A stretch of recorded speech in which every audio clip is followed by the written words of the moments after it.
Would you hand over your money to someone who can't even show a single legal document? Let's talk about buying property through a representative and the risk you can't ignore.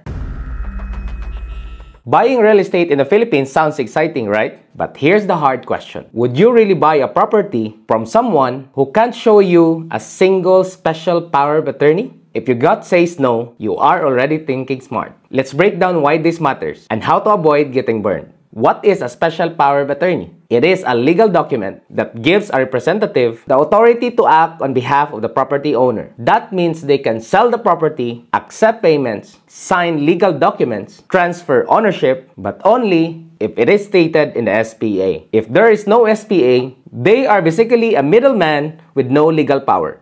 Red flags to watch for. They cannot show you a notarized or apostilled SPA. They keep stalling when asked for a paperwork. They say the owner trusts me without proof. The property documents have someone else's name. Payment is being asked in cash only. No receipts, no contract. If you see any of this, walk away. Buying property is already complicated. Don't make it harder by trusting someone without the proper legal authority. Ask questions. Request a copy of the SPA. And if they got offended when you're asking, that's your cue to think twice. This is JRC, your go-to guide for visas, immigration, and real estate in the Philippines. Stay smart and be informed. See you next Friday.